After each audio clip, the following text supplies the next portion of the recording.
Steroids एक ऐसा topic है जो लोगों को हमेशा ये रहता है कि हम कितना लगाएं, कितना लगाना सेफ है, या किस लेवल तक हम स्टेरॉइड्स का यूज या अब्यूज कर सकते हैं।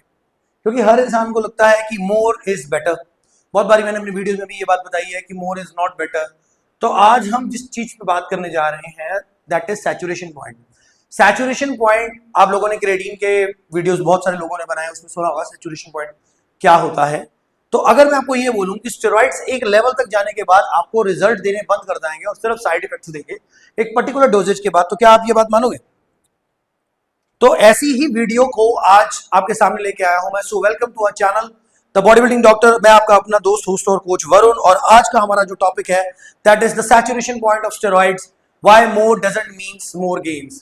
तो आपको टॉपिक से क्लियर हो रहा है कि हमने किस चीज पे बात करनी है। हमारा मेन जो कंसेप्ट है आज का वो ये है कि अगर हम ज्यादा स्टेरॉइड्स की डोजेज करेंगे तो क्या हमें ज्यादा गेन्स मिलेंगे, या ये सोचना गलत हो जाएगा कि ज्यादा स्टेरॉइड्स जो है वो ज्यादा गेन्स देते हैं। तो वीडियो पे जाने से पहले हमारा नंबर नोट कर लो 9873011160। ये मिस्टर नमन का नंबर है, इस पे आप जाके इनको मैसेज कर सकते हैं व्हाट्सएप पे, एंड ये आपको आपकी हर चीज का रिप्लाई कर देंगे, जो भी आपकी क्वेरी होगी या जो भी आपका सीन होगा, क्योंकि इन्हीं के बाद सारे हमारे जितना भी हमारा जो काम है वो सारा कुछ सेल्स टीम का यही देखते हैं। तो अगर आपको किसी कोर्स के अंदर एनरोल करना है, कुछ करना है, तो आप इनसे बात कर सकते हैं उस टॉपिक पे।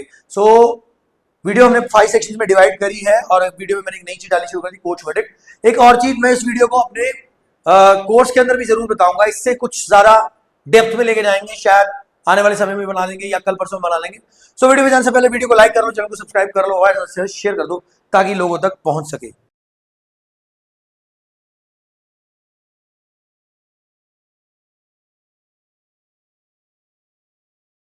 Welcome back to the video once again. Saturation point का मतलब होता है वो पॉइंट जिसके बाद कोई भी चीज अपना जो है काम करने का कंसेप्ट, काम करने का तरीका चेंज कर लेती है।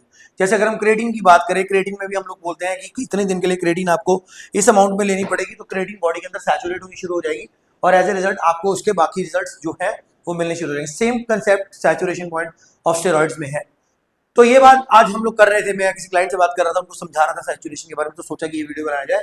The myth of unlimited growth हमने फर्स्ट पार्ट के अंदर इसमें किया है कि बहुत से लोगों को ये लगता है कि अगर हम डोज बढ़ाएंगे, क्योंकि नॉर्मल देखो स्टेरॉइड्स टेस्टोस्टेरोन की डोज 250 mg 1 ml या 300 mg 1 ml में होती है। तो लोगों को लगता है अगर हम 250 से 500 और 500 से 1 ग्राम या 2 ग्राम की तरफ लेके जाएंगे तो हमारे रिजल्ट्स भी डोज के साथ साथ डबल होते जाएंगे। ये नॉर्मल कंसेप्शन है लोगों की, लेकिन हमारी बॉडी के अंदर रिसेप्टर लिमिट्स होती हैं और maximum rate of protein synthesis भी होता है। अगर हम उसको क्रॉस करते हैं तो हमारे रिजल्ट्स एक ग्राफ की तरह, अगर देखो ये ग्राफ है छोटा सा, होपफुली विजिबल होगा, ठीक है। जैसे जैसे हम उसकी डोज बढ़ाते हैं एक पॉइंट के बाद हमारा ग्राफ नीचे आना शुरू हो जाता है। क्यों? क्योंकि उसके बाद हमारे रिजल्ट्स कम होने शुरू हो जाते हैं। आपने लोगों को सुना होगा ये बात बोलते हुए कि यार मैंने स्टेरॉइड्स कर रहा हूं, मेरी डोज भी इतनी है, स्टिल मुझे ये प्रॉब्लम आ रही है कि मेरी जो बॉडी है वो प्रॉपर वे में फंक्शनिंग नहीं कर पा रही है, मुझे प्रॉपर रिजल्ट्स नहीं मिल रहे हैं। उसका रीजन क्या होता है? उसका कहीं ना कहीं रीजन ये होता है उन्होंने अपनी रिसेप्टर्स की लिमिट को क्रॉस कर लिया। ये मैं मानता हूं कि रिसेप्टर्स की लिमिट या डेंसिटी को बढ़ाने के लिए हमारे पास चीजें होती हैं, जैसे कि एल-कार्निटीन हो गया इंजेक्टेबल, लेकिन वो भी एक लेवल तक है, उसके बाद वो भी काम नहीं करेगा।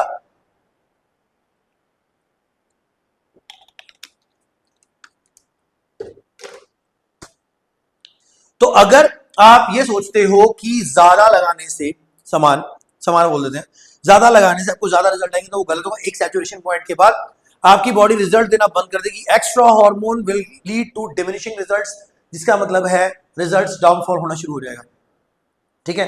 उसके बाद हमारे पास आता है what is saturation point. Saturation point है क्या? तो saturation point, androgen receptors bind to steroid to trigger muscle growth, and once most receptors are occupied, adding more steroid does not equal muscle growth। Androgen receptors हमारी body के अंदर होते हैं, ये बात मैंने अपनी बहुत सारी वीडियोस में पहले भी बताई है कि जब हम स्टेरॉइड्स यूज करते हैं बॉडी के अंदर जाके वो एंड्रोजन रिसेप्टर के साथ बाइंड होते हैं। तो एंड्रोजन रिसेप्टर करते क्या है, जब वो स्टेरॉइड को बाइंड करते हैं वो ट्रिकल करते हैं, बढ़ा देते हैं मसल की ग्रोथ को। एक बारी जो रिसेप्टर, जितने रिसेप्टर्स हमारे एक बारी वो ऑक्यूपाई हो जाएंगे, फिर जितना मर्जी आप लोड डालते रहो स्टेरॉइड रिजल्ट नहीं देगा, वो एक जगह जाके स्टेबल हो जाएगा, ठीक है। और बॉडी रिस्पॉन्ड्स विद होम्योस्टेसिस, जिसका मतलब होता है ज्यादा साइड इफेक्ट्स रेदर देन ज्यादा मसल। सो यहाँ पे एक टर्म मैंने लिखी है होम्योस्टेटिस, जिसका मतलब है कि बॉडी क्या करेगी, बॉडी रिजल्ट कम देगी, साइड इफेक्ट ज्यादा देगी। सो इसी वजह से हम बोलते हैं कि अगर आप ज्यादा डोज ले रहे हो तो आपको साइड इफेक्ट्स भी ज्यादा होंगे। एग्जाम्पल, जैसे 200 से 500 mg टेस्ट पे हम लोग जाते हैं तो हमें नोटिसेबल चेंजेस देखने को मिलते हैं। कोई इंसान छोटी डोज से बड़ी डोज पे जाता है तो पहले तो नोटिसेबल चेंज, लेकिन जब उसी डोज को बढ़ा के 1 या 2 ग्राम्स पे ले लेते हैं, वो एमजीज में होता है 250 टू 500, और जब हम 1 से 2 ग्राम्स पे चले जाते हैं तो रिजल्ट थोड़े बहुत बढ़ेंगे, लेकिन उसके साथ आपको बीपी के इश्यूज, कोलेस्ट्रॉल जिसको आप लिपिड्स बोलते हो, और आपका हेमेटोक्रिट लेवल राइज करेगा, जिसके साथ आपकी ब्लड की थिकनेस बढ़ेगी, as a result of which you will move towards stroke. ठीक है, next comes part number 3, what happens beyond saturation. चलो अब क्वेश्चन ये आ गया कि सैचुरेशन होता क्या है, पता लग गया, लेकिन अगर हमने सैचुरेशन पॉइंट क्रॉस करने की कोशिश की तो क्या होगा। सबसे पहले एस्ट्रोजन और प्रोलैक्टिन के साइड इफेक्ट बढ़ेंगे, बढ़ेंगे मतलब बहुत बढ़ेंगे। जैसे हमने अपनी वीडियोस के अंदर ये बात करी है ना कि एस्ट्रोजन जो हमारा टेस्टोस्टेरोन है वो अरोमेटाइज होता है, अरोमेटाइज होकर वो एस्ट्रोजन में चला जाता है। एस्ट्रोजन में जाने की वजह से क्या होता है, बॉडी जो है वो ज्यादा अरोमेटाइज होने की वजह से क्या होता है, बॉडी ज्यादा एस्ट्रोजन जनरेट करती है, और ज्यादा एस्ट्रोजन का मतलब है गायनो जैसे साइड इफेक्ट्स या वाटर रिटेंशन जैसे साइड इफेक्ट्स हम लोगों को होते हैं। सो अगर आप सैचुरेशन पॉइंट क्रॉस करने की कोशिश करते हो तो एस्ट्रोजन और प्रोलैक्टिन दोनों साइड इफेक्ट्स बहुत ज्यादा इंक्रीज होंगे, कार्डियोवास्कुलर स्ट्रेन आएगा, बीपी, कोलेस्ट्रॉल, ये चीजें बढ़ेगी। क्यों? क्योंकि अगर एस्ट्रोजन बढ़ेगा, एस्ट्रोजन बढ़ने से बॉडी में वाटर रिटेंशन आएगी, वाटर रिटेंशन आने की वजह से आपको बीपी के इश्यूज आएंगे और कोलेस्ट्रॉल के इश्यूज आएंगे, जिस वजह से कार्डियोवास्कुलर हेल्थ यानी कि आपकी हार्ट की हेल्थ पे नेगेटिव इंपैक्ट आएगा। हमारे जो ऑर्गन्स है जैसे किडनी, लिवर, इनको ज्यादा काम करना पड़ेगा, इन पे वर्कलोड बढ़ेगा। मेंटल हेल्थ साइड इफेक्ट्स भी इसकी वजह से बढ़ेंगे, एग्रेशन, एंग्जाइटी, इंसोम्निया, ये तीनों चीजें आपको होंगी। क्योंकि आपने देखा होगा बहुत से लोग जो बहुत ज्यादा हैवी डोजेज पे होते हैं वो हमेशा कंप्लेंट करते हैं कि हमें नींद नहीं आ रही रात को, तो कभी मेलाटोनिन ऐड कर लो, कभी मैग्नीशियम ऐड कर लो, जिंक ऐड कर लो, बहुत सारी चीजें, कई लोग खसखस ऐड करने को बोलते हैं। तो ये सारी चीजें ऐड करने की रीजन क्या है, क्योंकि कहीं ना कहीं उनकी डोजेज इतनी बढ़ चुकी है कि अब उन्हें वो जो सारे साइड इफेक्ट्स हैं वो आ रहे हैं, वो इस चीज को समझ नहीं पाते। उनको लगता है कि नहीं यार कोई बात नहीं, मैं अच्छा दिख रहा हूं। अच्छा दिखना और अच्छा अंदर से होना, these are two different things. Long term higher dose can lead to more damage rather than putting more muscle mass. ज्यादा लंबे समय तक हैवी डोजेजेस, देखो स्टेरॉइड्स के जो साइकिल है, जैसे मुझे बहुत बड़ी क्वेश्चन आता है, एक बार किसी बेवकूफ ने क्वेश्चन ये किया था कि सर आप तो इतनी कम डोज बताते हो, इसका मतलब है जितने लोग ज्यादा डोज लगा रहे हैं वो सारे मर जाएंगे। मैं हमेशा एक बात बोलता हूं कि स्टेरॉइड से आज तक रिकॉर्डेड डेथ नहीं है, स्टेरॉइड अब्यूज से है, स्टेरॉइड यूज से नहीं है। अब हर एक इंसान के लिए अब्यूज एक डिफरेंट कंसेप्ट है। मेरे लिए शायद 100 mg से ऊपर जाना भी अब्यूज हो जाएगा, ठीक है, क्योंकि मैं माइक्रोडोजिंग को प्रेफर करता हूं। अब किसी के लिए शायद 600 mg 700 mg भी अब्यूज नहीं होगा, क्योंकि उसको लग रहा है मुझे तो रिजल्ट आ रहे थे। बॉडी टू बॉडी चीजें डिफर करेंगी, बॉडी टू बॉडी चीजें डिफर करती हैं। हर एक इंसान के लिए उसकी स्टेरॉइड्स की डोज, हाई डोज और लो डोज में फर्क रहता है, ठीक है। किसी को लगता है उसके लिए ये हाई डोज है, दूसरे को लगता है उसके लिए दूसरी हाई डोज है। सो अगर हम बात करें long term high dose will lead to damage rather than more damage rather than more muscle mass. तो ये सोच के अगर आप ज्यादा सामान डाल रहे हो बॉडी के अंदर, की ज्यादा सामान डालेंगे ज्यादा रिजल्ट आएंगे, तो गलत है, आपको ज्यादा साइड इफेक्ट्स आएंगे। तो इसमें अब पार्ट 4 पे हम बात करेंगे the smarter way to grow. कौन सा ऐसा वे है जिससे हम इजीली ग्रो कर सकते हैं अगर हमें एनाबॉलिक्स यूज करनी है even beyond your saturation point. पहला होता है आपको डाइट और फोकस रखना है डाइट पे, ट्रेनिंग पे, रिकवरी पे। जो गियर है, जो एनाबॉलिक्स है, ये आपके एफर्ट्स को एम्पलीफाई करते हैं, रिप्लेस नहीं कर सकते बेसिक्स को। जो हमारी डाइट है, जो यानी कि जो फूड है, जो एक्सरसाइज है, जो सप्लीमेंटेशन है, ये बेसिक्स है। अगर हम इसको छोड़ते हैं और ये सोचते हैं कि हम स्टेरॉइड्स पे, एनाबॉलिक्स पे हैं, ज्यादा हैवी डोज हो या लो डोज भी हो, ठीक है, तो वो हमें साइड इफेक्ट देगा। क्योंकि गियर जो है या एनाबॉलिक्स जो है वो आपके रिजल्ट्स को सॉरी आपके एफर्ट्स को एम्पलीफाई कर सकते हैं, लेकिन बेसिक चीजों को वो रिप्लेस नहीं कर सकते। Second, run moderate cycle plus optimize nutrition, you will get better results with fewer side effects. Moderate cycle का मतलब होता है, हम सॉल्ट्स की बात नहीं कर रहे हैं, हम डोजेज की बात कर रहे हैं। कम से कम डोजेज चलाओ, कम से कम डोजेज के साथ अपने हेल्थ सप्लीमेंट्स चलाओ, अपना न्यूट्रिशन ऑन द पॉइंट रखो, तो आपको साइड इफेक्ट्स बहुत कम या रेयर भी हो सकते हैं। थर्ड आता है use blood work to find your personal sweet spot rather than just facts. बहुत से लोग जब ब्लड वर्क कराते हैं तो उनको एक कंसेप्ट रहता है 3-4 महीने बाद करा लेंगे यार, कोई बात नहीं, कुछ नहीं होता। ऐसा नहीं होता। जब आप कभी साइकिल की डोजेज अपने लिए डिसाइड कर रहे हो तो आपको रेगुलर बेसिस पे ब्लड वर्क कराना होता है। फॉर एग्जांपल कई बार 3 वीक्स के बाद, कई बार 4 वीक्स के बाद, कई बार सेकंड वीक के बाद हम लोग ब्लड वर्क कराते हैं फॉर फाइंडिंग कि हमारे लिए मिनिमम डोज कौन सी बेस्ट है। जैसे एग्जांपल देता हूँ, मैंने एक बार शुरू किया, जैसे हम थेरेपेटिक डोज की बात करते हैं, तो एक बार शुरू किया मैंने 60 mg of test per week,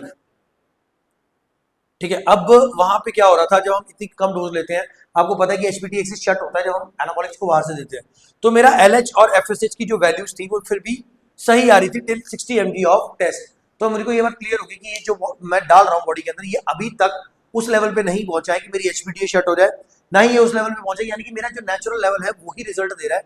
अभी तक एनाबॉलिक्स जो एक्सोजेनसली टेस्टोस्टेरोन मैंने डाला है बॉडी के अंदर, वो वहां तक नहीं पहुंच पाए कि वो अपने रिजल्ट्स दें। ठीक है, तो मैंने क्या किया, मैंने उसकी डोज को बढ़ा के डायरेक्टली 80 mg किया, और 80 mg करने के बाद मैंने दोबारा टेस्ट करवाया 2 हफ्ते के बाद, and then I found out कि मेरा एलएच और एफएसएच, मैं अपनी बात ही कर रहा हूँ, एलएच और एफएसएच ग्रेजुअली लो गया था, बंद नहीं हुआ ना, बंद कभी नहीं होता क्योंकि हम लोग एचसीजी यूज करते हैं और बाकी प्रिकॉशनरी मेडिसिन यूज करते हैं। तो ये यहाँ पर नीचे चला गया। यहाँ से क्या क्लियर हो गया कि जब तक मैं 60 mg पे था तब तक मेरी बॉडी जो थी वो रिजल्ट जो दे रही थी वो नेचुरल टेस्टोस्टेरोन से दे रही थी। जो चेंजेस आ रहे थे वो मेरी डाइट पे आ रहे थे, थोड़ा बहुत इससे भी मुझे पुश मिल रहा था। लेकिन जब मैं 80 mg पे गया और एलएच और एफएसएच जब डिक्रीज कर गए, तब मुझे ये बात क्लियर हो गई कि अब 80 mg is my sweet spot for 1 week. So मैं आई लाइड ऑन 70 mg पर डे, यानी कि सॉरी पर वीक। सो मैं चला गया 10 mg पर डे में।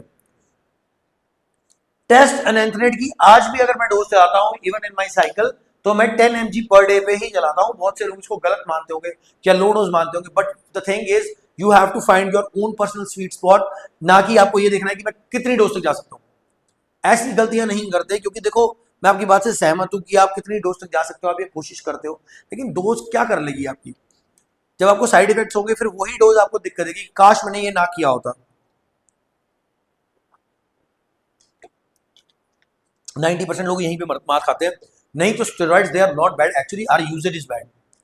सो लास्ट, अब हाँ, अब लोग बोलेंगे सर हम तो एडवांस कॉम्पिटिटर्स हैं, हमें तो ज्यादा से ज्यादा डोजेज करनी है। एडवांस कॉम्पिटिटर्स के लिए मेरी जो टिप है वो ये है कि आप सिनर्जी करो कंपाउंड्स की। एक से ज्यादा कंपाउंड यूज कर रहे हो, ऑब्वियसली एक से ज्यादा कंपाउंड ही यूज होंगे जब हम प्रेप करेंगे। मेरी लास्ट वीडियो भी अबाउट प्रेप थी, ठीक है।